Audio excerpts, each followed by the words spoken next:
घूमी एलो नगर सहरिया घूमलो चारो धाम। घूमी एलो नगर सहरिया घूमलो चारो धाम। स्वर्ग स सुंदर यो भैया अपन मिथिला धाम। स्वर्ग स सुंदर यो भैया अपन मिथिला धाम।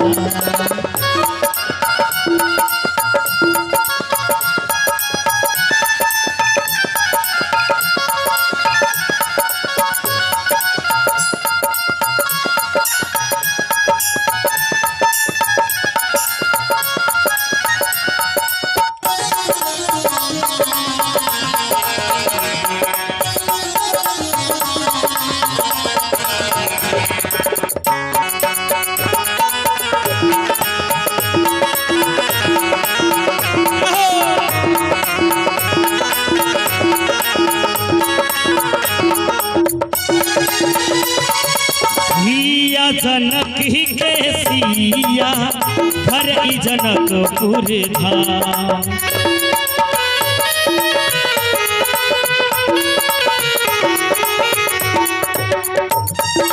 सिया जनक ही के सिया घर ई जनकपुर धाम।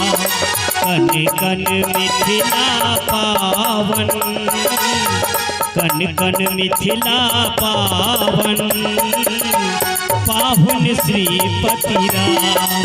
कन कन मिथिला पावन पावन श्रीपति राम। घूमी एलो नगर सहरिया घूमलो चारो धाम। घूमी एलो नगर सहरिया घूमलो चारो धाम।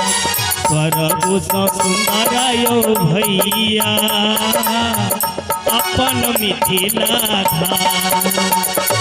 स्वर्ग स सुंदर यो भैया अपन मिथिला धाम।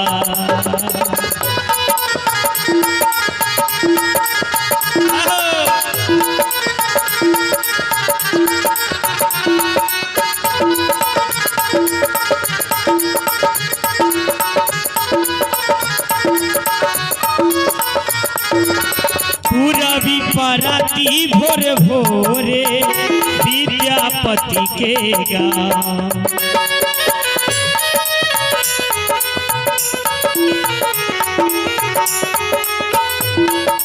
ई मिथिला अहिना ने महान से ए द्वारे महान से कवि जी लिखने छे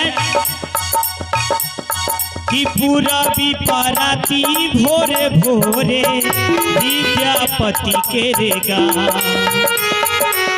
अहाँ हम सुनत हो जे जखन नींद खुलैया ठीक एक समय पर बाजैया कि एक संग मंदिर में घंटा। एक संग मंदिर में घंटा मस्जिद सुनी आजा। एक संग मंदिर में घंटा मस्जिद सुनी आजा। घूमी एलो नगर सहरिया घूमलो चारो धाम। घूमी एलो नगर सहरिया घूमलो चारो धाम। स्वर्ग स सुंदर यो भैया अपन मिथिला धाम। स्वर्ग स सुंदर यो भैया अपन मिथिला धाम।